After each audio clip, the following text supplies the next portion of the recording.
Welcome to my channel, Glecious TV. Hello guys, so kagagaling lang po uli natin sa Sinaga at tayo po ay bumili uli ng 3 sisiw kasi yung pera po ng anak ko na 540 gusto po niyang isunan sa pagpapalaki ulit ng manok. So sabi niya ay ibili ko daw ng 3 sisiw at mamumuhunan na rin siya sa patoka. So magandang bagay kasi natututo yung anak ko na magnegosyo. So gusto ko siyang i-practice kung paano ang pagninegosyo na kailangan ay maging tanggap ang mga risk sa pagninegosyo, may tubo man o wala o malugi. So iti-train natin siya kung paano niya i-handle yung mga ganong bagay. So habang bata pa, grade 3 po siya, so para siya ay matuto na rin kung paano ba i-analysado ang isang negosyo. Pero hindi pa na natin masyadong masasabing ganong kalaking negosyo kasi ano tayo yung bagang ano pa lang sa kakayanan natin kasi hindi rin naman ganun madali ang edukasyon sa pagninegosyo at saka sa pag-aalaga ng mga hayop, lalo na yung paglilinis. Kaya kailangan ano lang yung kaya natin, yun lang yung gagawin natin. So para hindi tayo mahirapan kasi hindi lang naman doon nakapokus lahat. So meron pa po tayong pinaglalaanan na oras para sa trabaho, yung delivering natin, tapos yung oras pa paaral, at saka po meron pa tayong kailangan mga obligasyon sa bahay, mga pagluluto, paglalaba, etc. Kung ano-ano pa, marami po tayong itindihin, kaya kung ano lang yung kaya, so yun lang muna bago tayo talagang mag-expand kung talagang kakayanin na natin yung malaking area. Hindi naman ganun kalaki yan ang area natin. At saka mahirap to rin kasi ang mag-transfer ng mga manok, lalo na pag bumabaha, kasi yung area namin po ay flood prone, kaya ganun maganda ang pag-aalaga ng marami. At baka mauwi lang sa pagkalugi pag namatay sa baha, lalo na ngayon po ay tag-ulan. At sa tag-init naman ang problema natin ay sobrang init. So hanggat hindi tayo ready ay tayo ay mag-alagang muna ng kaya para konsumo sa pansarili o pambenta o bahala na, basta ang mahalaga ay hindi tayo natatalo ng kalaki. So tayo muna ay susubok sa maliit para kung sakali mamalugi tayo, hindi tayo malulugi ng malaki. So dun muna tayo sa kayang ipakawala ng ating bulsa para hindi naman tayo umiyak. So guys, good luck po sa ating mga ginagawa, at tingin ko naman is medyo yung nangyayari sa ngayon kasi ang bilis lumaki ng mga manok at medyo nagpakay ngayon ng sisiyo, naging 59 na, dati 54, pero titingnan natin kasi ano naman tayo kumbaga hindi naman tayo ganun pa ka-seryoso, pero maganda na rin kasi meron pa rin naman nagiging tubo kasi yung mixing ko ng organic ay nakakatulong para makales naman ako na expense ng hindi naman ganun burden sa amin ang magtaas ng 5 piso kasi 5 piso po ay tinaas ng sisiw. Pero kung tayo po ay makakabili ng incubator, siguro ay makakamenos tayo sa gasto sa sisiw. So yun lang po, at tayo muna ipauwi. So ito po yung mga binili natin sa sisiw. Pakita ko sa inyo. So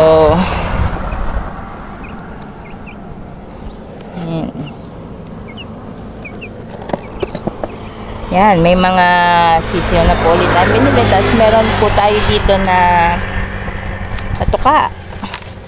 Binili uli natin ang chick booster.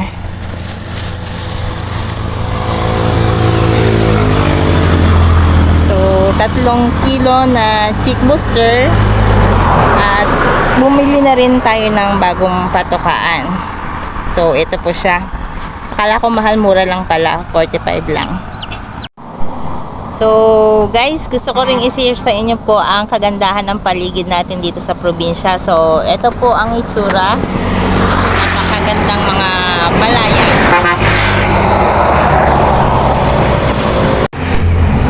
So, ayan po guys, yung binili ko pong mga bagong tatlong sisiw. So, ayan, ay iminix ko na po dito sa mga malalaking manok. Ayan. Yung mga tatlong maliliit ay isinama ko po dito. Kasi, ang kagandahan po na may kasama siyang mga malalaking manok, nung una po ang nakita kong behavior ay sinasabong ng mga malalaki yung maliliit, pero nung nasanay po sila, ang napansin ko ay inaalagaan ng malalaki yung maliliit. So nakita ko minsan pag taglamig, yung mga maliliit na yan, kita ko ay nalimlim sa ilalim ng mga pakpak na malalaki. So dito siya nagtatago sa ilalim. So, nililimliman niya yung maliliit. Kaya, kalpante ako na may malalaki katulad ng mga to. Kasi, ayan, nagtatabi-tabi po sila. Lalo na pag tag-ulan. Tapos, syempre, pag nagtatabi-tabi sila, mainit yung katawan ng bawat isa. Ang nangyayari ay, hindi sila nagkakasakit kasi hindi sila nilalamig. So, tinutulungan ng malalaki yung maliliit. So, ayun po.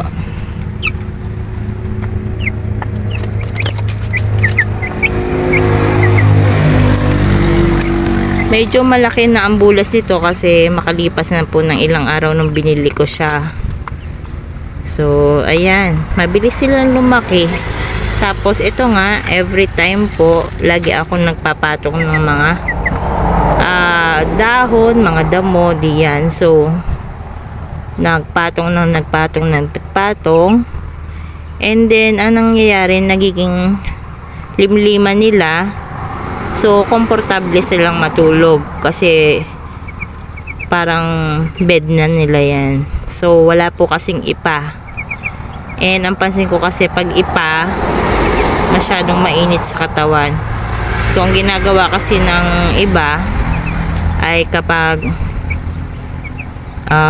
may ipa, patong lang ng patong doon sa mga ipot para makontrol yung ipot na madapuan ng langaw. Eh ngayon, napansin ko pag naman tag-init, sobrang init ng ipa.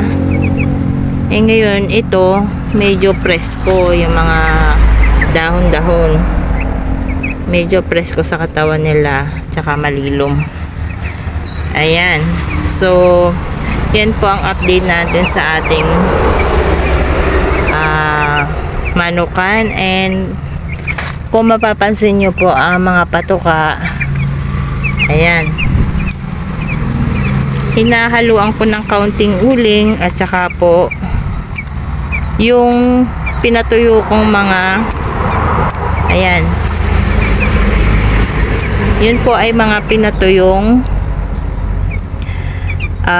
pinagbalatan ng saging na ginagamit ko sa banana chip. So, sayang naman kaya tinuyo ko at isinama po dito sa ating feeds kasi healthy naman siya. So, yun. May mga mixture po tayo kung ano available na pwedeng ipang-mix sa ating commercial feed. So, isinasama po natin para naman makamenos tayo sa pagbili-bili ng kilo-kilong manok, kilo-kilong feeds. So, yun po naman ay, kumbaga ay makamenos tayo ng 1 kilo ay malaking bagay. And, inuubos naman po nila. So, ito po ang kay Giro. 3 maliliit. Itong malalaki po ay yung nauna kong binili. So, ito naman po ay pansin ko babae yata to. At saka yun naman isa ay parang lalaki kasi kakaiba eh. Medyo ang tingin nito ay malamlam. At yun namang isa ay parang matapang. Sabi ko, tapos pulang-pula yung palong niya at mas malaki kaysa dito. Kaya sabi ko, baka lalaki yun, ari babae. So, nag-decide ako na wag na lang silang katayin. At kung sakali, ay para makabili na lang ng incubator para doon na kami magpasisiw. Kasi ang mahal ng sisiw. Nagulat ako, pataas ng pataas. Halos umabot na ng 59 ngayon. Kaya kumbaga medyo nadadala akong bumili. Kung sakaling kakayanin ko ang pag-aalaga na sa incubator at first time pa nga sa incubator, di baka sakali makakamenos doon kasi nagtingin ako sa online. 1,000 plus lang siya. So titingnan ko kung alin ang so banda-banda yan, mag-design ng ayos. Ayan, so ganyan po sila. Sama-sama sila. Para silang family, may matanda, may bata, may mid-age. Tapos yan nga, pag tag-ulan ay niyayakap ng malalaki yung maliliit. Kaya okay.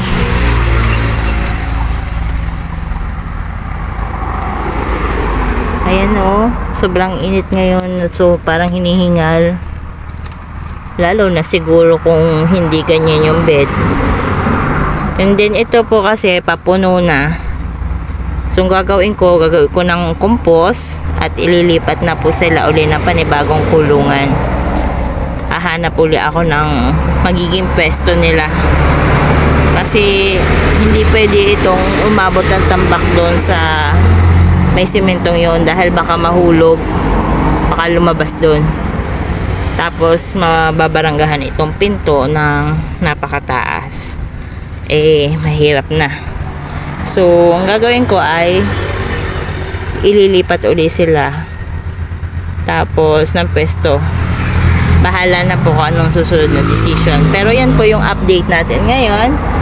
And salamat po guys sa panonood. Patuloy po kayong manood at mag-subscribe. At pare-parehas tayong matuto. Kasi lahat mas maganda yung natututo tayo by experience. Hindi lang sa pagbabasa sa mga research. Thank you very much po.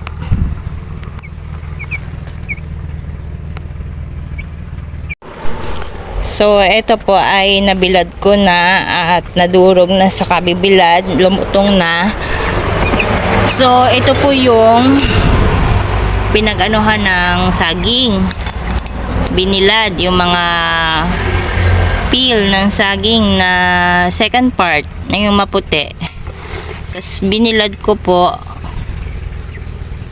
Ayan. Tapos, dinurog nung lumutong na siya. So, yan po yung mini-mix ko dito sa patokaan. Ayan.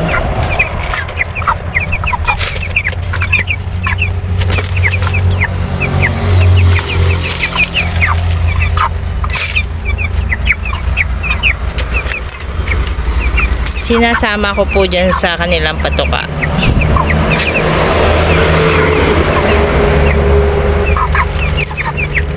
Ayan, para makatipid po tayo sa feeds. So, yun naman po ay healthy. Kaya, kumbaga ay ayos. Natural. Ayan. So, ipakita ko po sa inyo sa mga susunod na araw kung paano ko po ginawa ito. At kung saan nanggagaling. So, bukod po sa malunggay, na dried malunggay, meron rin po tayong dried banana peel. Thank you for watching. Hope you subscribe to my channel, Glecious TV, and click the like button